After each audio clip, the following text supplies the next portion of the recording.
vai se surpreender quando entender que nem sempre falta de obesidade significa saúde. Eu tinha um cunhado que era muito magro e ele até se gabava um pouco dessa magreza, mas era um cara que tinha hábitos não muito saudáveis.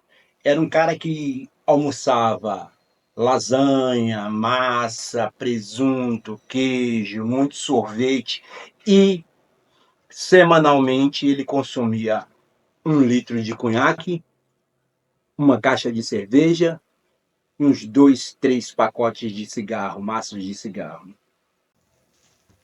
Apareceu com a tosse, foi fazer alguns exames e descobriu que tinha colesterol alto, glicemia altíssima. Todos os exames dele eram de uma pessoa que tinha pouca saúde. E o pior, um CA na garganta. Não demorou muito tempo e acabou falecendo. Fica aí que eu vou mostrar os 10 países para você e você vai se surpreender que nem sempre tem uma ligação diretamente com a falta de dinheiro ou pobreza. Está entre os 10 menos obesos. Lá tem 5,57% da sua população de obesos, que é o Japão. O Japão é um país que tem uma desnutrição baixa, por isso que é um indicador importante nisso, que lá você tem uma democracia plena nesse país e você tem uma longevidade de 84,6 anos. Existe um país nessa lista desses 10 menos obesos que tem 20 anos de longevidade a menos que o Japão. 20 anos é uma verdadeira aberração. Mas segura aí que esse país vai vir mais à frente. O Japão, ele tem lá na sua cultura impregnado que a obesidade não é algo bom. Você tem na sua cultura alimentar muito à base de peixes, arroz, uma dieta leve, e o japonês ele tem aquele hábito de comer só 80% antes de se sentir cheio. Ele não se sente 100% cheio, empanzinado, né? Ele só chega ali aos 80%. Isso faz parte da cultura que é ensinado para os filhos, para os netos, sempre no Japão. Então, isso é um fator que ajuda a combater muito a obesidade lá na cultura deles. As empresas do Japão normalmente fazem check-ups de saúde constantemente, inclusive medição de abdômen para ver se as pessoas estão com circunferências abdominais grandes. Essa preocupação também é relativa à produtividade, que a gente sabe quanto melhor a saúde, mais produtividade tem. É um jogo duplo de interesse. Bangladesh, ela tem uma taxa de 5,41% dos seus habitantes obesos, tá? Fica ali aqui no sul da Ásia, né? Nessa parte do sul da Ásia. E Bangladesh, ela tem uma taxa de longevidade de 73,6%, né? E uma taxa de desnutrição de 11,9%, que é uma taxa, se você comparar com o Japão, já é uma taxa bem alta, já passa aí dos 2 dígitos. Mas eles lá têm uma cultura também de alimentação local muito legal, valorizando muito aqueles alimentos. E os industrializados, os processados ainda não entraram, se bem que nesses países já está começando a haver uma quantidade de processado invadindo. A indústria está apostando pesado nesses processados, nesses países como grandes consumidores. O Camboja, ele fica aqui no sudoeste asiático, tem uma taxa de obesidade de 4,5. É um regime autoritário, o Camboja. A população tem uma longevidade de 71 anos, que não é tão baixo assim, comparado com alguns outros países. Uma desnutrição de 4,6 é uma desnutrição baixa lá no Camboja, né? Essas regiões da Ásia está começando a ter turismo, ainda tem uma desnutrição baixa. E eu costumo dizer o seguinte: quando se fala de desnutrição, tem que ir com delicadeza, porque desnutrição não significa só magreza, não. Desnutrição é falta de nutriente mesmo. E muita gente, às vezes, é obesa e é desnutrida, ou tem sobrepeso e é desnutrida, ou é magro também e é desnutrido. Mas é importante a gente ver aqui esses índices de desnutrição, é porque, na realidade, esses índices de desnutrição às vezes estão muito ligados à baixa renda. Outro país que nós temos aqui perto é o Timor-Leste. Já lá bem pertinho da Austrália, o Timor-Leste, ele é um país que tem 2,41% das pessoas com nível mais baixo de obesos, muito baixo.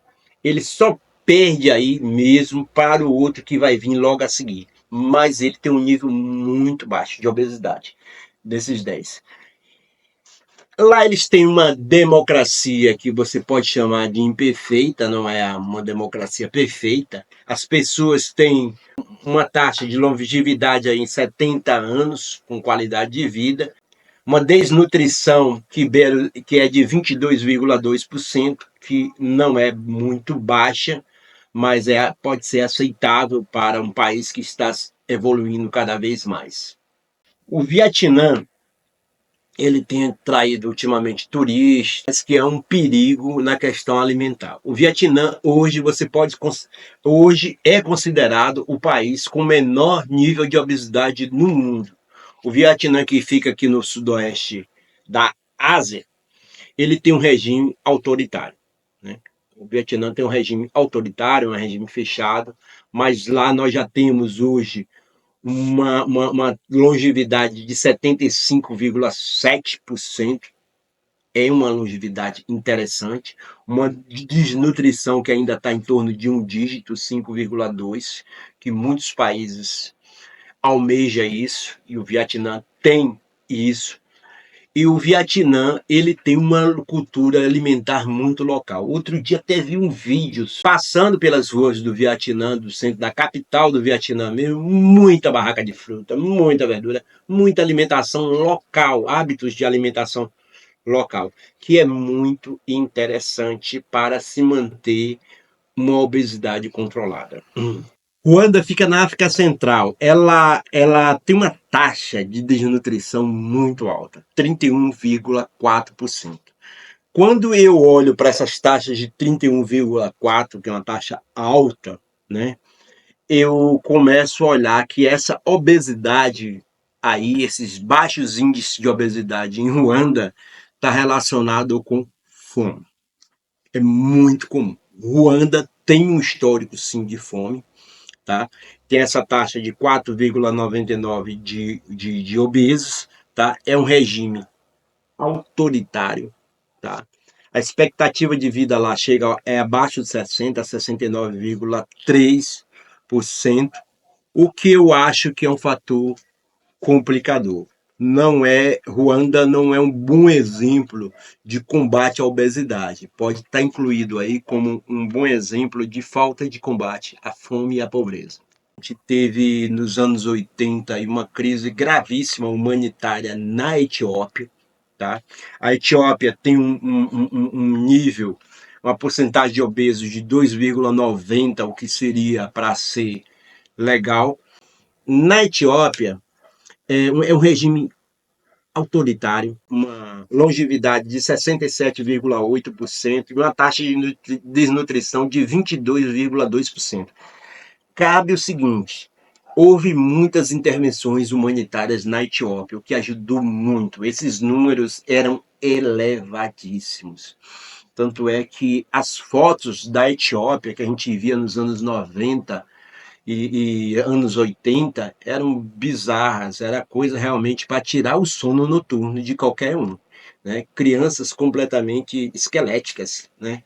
Era algo realmente um fato muito complicado, né? Eu não gosto nem de lembrar. Outro país que nós temos aqui é a Eritreia. Mas a Eritreia tem essa taxa baixa de 4,94% só de obesos, fica aqui nessa região do Chifre da África, mas tem uma uma longevidade saudável de 67,4%. Saudável, entre aspas, porque muitos desses países da África não existe saúde nem para os pequeninos, as pequenas crianças. É um regime autoritário, tá? E outra coisa, você não tem dados de desnutrição. Porque esses dados, normalmente, que a Organização Mundial da Saúde levanta, eles não conseguiram fazer esse levantamento, né? Porque se trata de um país autoritário. E países autoritários, eles costumam esconder as suas mazelas.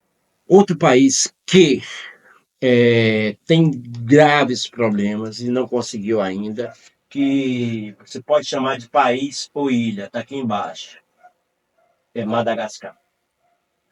Uma das maiores ilhas do mundo, Madagascar. Tem um nível baixo de obesidade, 4,45%. Fica ali na ponta da África Oriental, né? É um regime híbrido, significa que não é muito uma democracia plena, segura, e com um índice de longevidade baixíssimo, muito baixo, 64,7. Se você pega o Japão, a Madagascar dá uma diferença de 20 anos. Um japonês morre 20 anos. Gente, 20 anos é muita coisa. Muita coisa. 20 anos é muito, muito, muito, muito mesmo. Muito mesmo. Quantos e quantos de vocês não daria tudo para ter 20 anos a mais de vida com qualidade, né? Taxa de nutrição em Madagascar chega a quase 40%. Madagascar é um local, né, onde você pode dizer bem assim, falta de obesidade lá é um sinônimo de desnutrição. Complicado. Essa falta de obesidade não está ligada com saúde e qualidade de vida. Está ligada sim com fome e desnutrição. Outro país que nós temos aqui na África é o Burundi, que fica aqui do lado de Ruanda, fica perto da Tanzânia, e ali, fronteira com o Congo, uma região cheia de conflitos, normalmente de guerras e problemas. Ele tem um índice baixo de 5,27% das pessoas obesas, é na África Central. E o mais bizarro, ele consegue ter uma longevidade menor do que Madagascar, 62,8 anos. Quando você tem desnutrição muito alta e um fator de obesidade baixa, normalmente significa que é fome, fome mesmo, né? Nós temos países aí como o Japão. O Japão, ele é um país que a cultura dele é uma cultura de baixa obesidade, é uma cultura de alimentação, um rigor nas suas tradições, na sua alimentação. O japonês ele anda muito, né? Ele usa muito transporte público. O transporte público propicia isso muito, né? Eu moro, por exemplo, em uma cidade onde você, no interior da Bahia, onde as pessoas andam muito de carro. Não tem uma rede de transporte público. Isso propicia muito a questão da obesidade. Você não tem ciclovias, ciclofaixas. O pedestre para andar ele tem extrema dificuldade, as calçadas são irregulares, você não tem preferência. O Japão não, o Japão é ao contrário. Ele prestigia muito a questão do transporte público, as pessoas andam de transporte público, e para você andar de transporte público, você tem que andar para se deslocar e pegar esse transporte público, que nem sempre está ali exatamente na porta da sua casa. Você desce uma ladeira, você vai até a esquina da rua, você vai em algum lugar e não te deixa na porta. Aqui não, as motocicletas te deixam praticamente dentro do local que você quer ir. Que isso é um fator que agrava também a questão da obesidade, né? Gente, fica uma lição aí muito importante. É a equação que nós, com nossa inteligência, temos que fazer para nós sentirmos o que é melhor para a gente, né? Você viu que países aí extremamente pobres, aonde a fome é predominante. Você vê que é uma situação que essas pessoas são obrigadas a não ser obesas por uma imposição econômica da região. Mas o legal é você ter uma cultura de não obesidade, de saúde, de qualidade de vida. E o mais importante, você sentir o que lhe faz bem, o que lhe faz mal e o que você de fato gosta para você e o que você merece.